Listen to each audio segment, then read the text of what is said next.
massive shout out to everyone in the comments for giving me crap for thinking that we had a Thursday game. I just didn't even think about it. That with the shortened amount of games of 5 there, that wouldn't have a Thursday game, because of course we don't.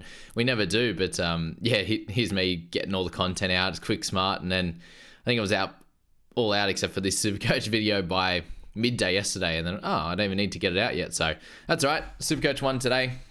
Still had a few things to think about, especially in the head-to-head side. I was trying to sort that one out, considering I do need a win in my head-to-head this week. I think I will.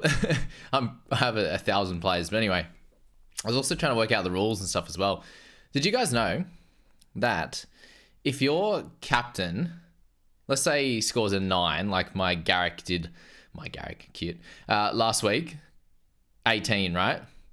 If that score is in one of your lowest scores of the week, you don't even get your captaincy score, because your captain got doubled and was still under the threshold. So let's just say your lowest score was 30.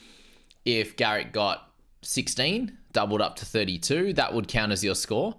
But if he got 14 and got 28, or he got 9 and up to 18, it just wouldn't count, and you don't get your vice captaincy. Your captain just went low, and it's not one of your best scores. So that is wild, and shows that even more this week, that captaincy becomes a little bit even more important in some ways, because obviously you want to take that vice captain if things go well enough, because you can get your captaincy score and not even count it. So wild. Anywho, the trades that I made, if you were here for the buy, hold, sell, you probably have a good idea, but this week it's Angus Crichton and Blaze Talangi. You're going to go to Max Plath and Tedesco. So I did want to get Teddy. I think holding Drinkwater is sweet. It gives me another really good player, even though, he has some tougher matchups coming up. He's got a few buys. He doesn't have Origin, so he can come in and, everyone said last week that up against the Raiders, Friday night, he'll go low. Fullbacks aren't performing that well down there in Canberra, and he came out and got 90 or 89. So, he can perform against, a lot of teams. Obviously, someone like next week with the Panthers isn't going to be ideal, but, Blaze Talangi could be helpful in round 19 for sure, but I think I'm sitting at 12 with Plath coming in, with Tedesco obviously not playing 19, but I'm just replacing one round 19 player for another. A little bit of a downgrade from Talangi to Plath, and gets me Tedesco from Crichton. So very, very good trades, I think, that sets me up for the next few weeks. Plath's going to make a little bit of money after that 77. Teddy on the way up as well with some great scores and a really good captaincy option. My main worry here is actually potentially rain Saturday. I know up here on the coast that we're looking like potentially getting a bit, and in Sydney as well. It's obviously about an hour away from me. There could potentially be some rain at 5:30 on Saturday evening. And the other thing to think of is just how good the defense has been from the doggies. So that's something to note for that Saturday. I'm unconfirmed on that, but captaincy option definitely there. But there's other ways to do it, and potentially the way I'm looking at it personally is Jerome Hughes tonight as vice captain. And then I've got the captaincy right now on Teddy, but I'll see how that one plays out. If he goes well, anywhere around the 80+ mark, I'll be taking that for sure. 75 to 80, easy. I think easy money there on that one. Just lock it in. It served me in recent weeks for sure. Like when Fafita got the 81, I just locked it in, and I think my next score would have been like a Drinky that got 40 odd or something like that. So likely it'll be Fafita with the captaincy. I'll chuck it on there for now just to show you what it's like. But in this week, I'm expecting to make some ranks this week. I get up to 16 players. So Coruscant, May, Curran, Hughes. Unlikely we take Hughes, but he could get a try, right? Fafita, Eli Katoa, Beau Fermor, Plath, who I'll move into the starting side for Mr. Fermor. And then Smithies. So, pretty solid little setup. Smithies might be one of my lowest scorers. We don't know at this point. Hughes is vice with Sammy Walker up against, obviously, the Dogs. Galvin in that one on a welcome home. Asako, Aitken, and Strange in my CT dub. So nothing crazy there. No Manu. Those types of guys. Probably the only real miss I've got in my side right now. Holding on to Garrick, given he misses the next 2 weeks. I can cover that obviously this week with 16. Next week, it's not going to be a problem. In my CT dub, I'm likely to have Asako, Holmes, Aitken, Strange, Iro, and Tonga. So easily can use, I don't even have to play 2 of those guys next week. Just Garrick out. And then would have Teddy and Drinkwater down there at fullback. So yeah, no problems with holding Garrick, and he's going to be important in round 19. I'd rather hold him at 686. Yes, he'll be lower when he next plays his game after the 9. But he was following, he had a 90 on the week before. So it's not going to be a massive, incredible drop, considering he already dropped a little bit and he's been scoring fairly well in general. I'd rather have him than have Talangi as well, given they have their buy in round 20 as well. And Garrick's just a well-earned keeper rather than Talangi selling him at sort of peak price, in my opinion there. So, yeah, I think Garrick's a good hold. Obviously, Brown, you got Kaipius Paul that'll come back and he'll play the next month of footy that we'll need and then work it out from there. Brayley's not great, but really probably just going to have to leave him here for the whole rest of the season. Plays round 19 for us, plays round 20 as well. So yeah, some good things there. It's good to have Curran. I think he'll likely end up on the bench if Kikau comes in.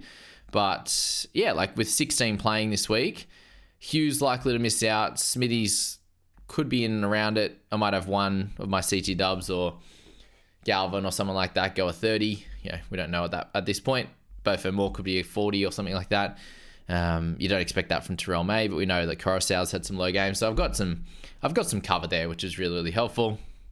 And sitting near 5,000 mark after not going too great over the last few weeks. Got down to 2,900 and back out to a couple of thousand spots, but I've hardly used a trade in the last few weeks. So just have a quick look at the history there in the last bunch of weeks. I went pretty hard in that section from round 3 all the way through to the end of round 10. And then I've gone 1 trade, 0, 2, and 0 in the last bunch of weeks. So that's why I've sat at 20.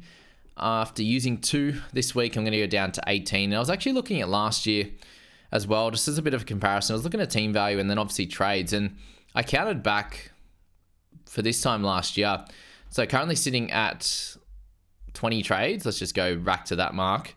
And yeah, so 20 trades remaining. I'm going to count back up from round 24 was the last time I had trades. So 2, 4, 6, 9, 12, 15, 17, 19. So between 19 and 21 from round 15. So actually, by this point now, after I use the 2 trades, I'm going to be sitting there with 9, 13, 15. So 3 more trades after round 16 than I would have had last year. So I think that sits us in a good little spot, because round 17, I doubt I'll be using 3 trades like I did last year. So maybe like 2 trades between those, round 17, 18. I then use 3 in round 19, which I think we might have to use a couple this year. 3 in round 20, 2 in round 21, 2 in round 22. If I end up in that same spot, I then only had 2 trades left, whereas I'll have 5 left for the last 5 rounds there, which I think would be pretty cool. Use no trades in that week, 2 in that week, and then maybe 1 for the remainder of the week. So I'll leave 1 or 2 for round 27, which we know is going to be pretty crazy. So yeah, I just wanted to have a look at that myself. And last year was a weird one. So I ended up getting in a really good spot at the end of round 17. I was into 594th overall and really moving well. I was sitting 5,000-6,000 after round 6 and 7, pushed down to 2,000, 1,000, back out to 3.8k, and then in the early thousands, and then made the top 1,000 for 4 weeks before falling out of that, and then slowly each and every week basically heading up the rankings, unfortunately not down where we want to go, and yeah, finishing out at 2,100. So looking into this year and the trend where I'm at, I obviously want to be improving as the season goes on. I do think with the amount of trades I have that I'll make some ranks this week. Hopefully, I should do anyway. I've kind of just been sitting got down to 5,600 by round 8, back out to 8,500 again, and just kind of been up and down all the way to 2,900, back up to 4,800 now. I do think that hopefully this year I'll be able to continue going down from this week onwards. I think I should be able to, and finish better than I did last year. Just because the trend was going the wrong way, I got down to 500 and then slowly crept up to 2,000. I think we can go the other way with a bit more luck this year. I had a good amount of luck through this middle part of the season. And yeah, with like Dream Buller and these types of guys that were doing well through that middle bit to drop my rank right down into that 594. And then just a little bit of unluckiness and lack of trades in the back end anyway, stopped me from really improving in the back 5 to 6 rounds. So hopefully this year I can do a little bit better from that point. But yeah, really cool to have a look at history and see where we were on trades in previous years. as well. That's for sure. But yeah, cool. Been playing SuperCoach since 2016. A lot earlier for fantasy, that's for sure. But that's my team. I think we should go pretty well this week, and I'm going to show the head-to-head team now, which actually, with the trades I've currently made, has 19 players available. So should really be able to do really well this week. You'd imagine it's, a bit wild to see. Okay, so only one of my head-to-heads are playing this week, and matters, obviously. So I need to go well this week. And I was having a look at my opponent, and I think I should be fine. They've ended up with, they were like holding Pappenhausen and a couple others that have actually returned this week and are playing. So got a little bit lucky on that front, but I still will have more players and should still be able to get a win.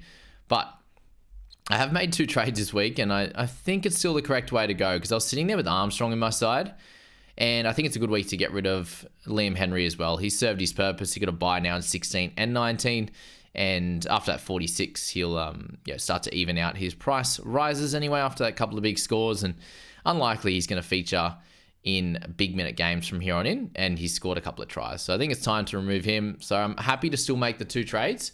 Drops me down to 16, but it does mean I get in Ruben Porter and also Tedesco as well. So yeah, I think pretty solid trades on that front. Obviously down to 16, but we do need to get into these finals, which we're not in at the moment. So I might have to get through the final series with a bit of luck, but at this point I need to get in them. So that's what we're doing for now. Teddy, great over the next bunch of weeks. I need to get wins in the next 3 weeks, so he'll be available before his bye.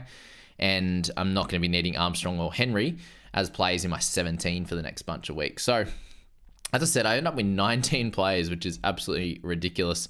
And round 19, which I will have, the one matchup again. For my head-to-head, I'm actually sitting at 10 players for round 19. So I might need to save a couple of trades for that week. Or if I can just win the next 3 weeks, I'll be hopefully in that 8 and not in the not in the worst position, that's for sure. But Sam Hughes and Porter are going to be the 2 that miss the side for me this week. And again, I'll muck around with moving Plathy into the start. But Coruscant with Reed Marnie, you've got Adam Finua-Blake, Terrell May, and Nafahu White. I think both of those guys will do well this week. Hughes is going to stay out. Feeder, Katoa, Plath, and Smithies. This week, you've got Jerome Hughes. I'm going with him as the vice as well. And then SJ, I think he'll do better this week against the Titans, thank goodness. Galvin this week. Dom Young returning. Nick Meaney, Asako, and Strange. I suppose if Young isn't to play, then I will get a auto emergency, which will be sweet as my best 17. Yeah, that's cool. And then Tedesco to finish things off. And holding, that means holding Drinkwater. What I could have done actually, as I did just, I believe, had enough... Maybe just have enough cash to go Drinky to Teddy straight up. Potentially, I'm not even sure. I think I had like 100, maybe 112, and I'm just short. Anyway, whatever it was, I could have potentially done that. And just use the one trade, but then I don't have Drinky next week. And it's like, well, I've still got Armstrong. I'd have Armstrong sitting there, and it's like, well, I don't want him sitting there. I may as well have Drinky for next week and remove him. And then, Liam Henry was the other easy one to get rid of. And then Talangi helps in round 19. So Val Holmes, keeping a hold of him is good. Dylan Brown, obviously. Sorry, guys. Kaipi Spall, he'll be solid. And then all the other guys are playing this week. So, yeah, that was pretty simple, I think, to make those trades, even though it is weird having 19. But, yeah, in a good spot there for sure. We'll see how things are looking with the weather, as I said. And Tedesco or Fafita will be the captaincy play there. Eli Katoa could be another solid one as well. Obviously there, but he plays in that first game. He could be that vice for the side, but Hughes is playing great at the moment. I think he'll hopefully continue to do good things and get another good score. But yeah, pretty simple. That's where we're at coming into round 16. So just have the one match up there in the $50 one, which is cool. And yeah, we're in a good rank overall as well. Not that that really matters, but shows that we've got a decent little team value and stuff like that, which is good. And yeah, I suppose it'll be interesting to have a look at that history as well as to where all those trades have been smashed out. We've had 0, 1, 1, 3, 1 over the last bit, which is pretty good. A couple more than obviously where my overall team's at in the last few weeks anyway, but a team value a little bit higher than that of my overall team, about 100, 150k more. And yeah, solid. We've obviously had a interesting little overall rank set up. We were really, really poor for a long time. Got to 7.5k, got to 3k, and then all the way up to 9,200, back down to 3,400. So yeah, just obviously very topsy-turvy in my scores on a week-to-week basis. That round 8 and 9 was absolutely incredible there. And yeah, some other, okay weeks there as well. Obviously, the 12.29 shows how different some weeks are. Like, to halve your rank in other weeks, it had to be in the 1300s. And then, that week was cool like that. So, yeah, I think we'll leave it at that. That's the head-to-head team. We need to start getting extra wins on the park, given we are sitting in 12th and 13th in the two leagues. And, the second one there, I've obviously got a buy in this week, a buy in round 19. So I've got plenty to quickly sort out in that one. Hopefully, with a good win this week, we can get a couple more in the bank over the next few. And then going into sort of round 20 in that last few rounds, sitting closer to the 8th or 7th mark. And see how we go from there. We don't want to play the top spot, that's for sure. But yeah, wish us luck in this team. We should be fine this week, having 17 and not playing Hughes and Porter. I think that's pretty ridiculous. Should have a really good week and yeah, hopefully win. And then some more rankings is always fun too. So that's that, guys. Hope you enjoyed that one. Good luck with your teams this week in SuperCoach, in fantasy, and we'll catch you in that next video tomorrow.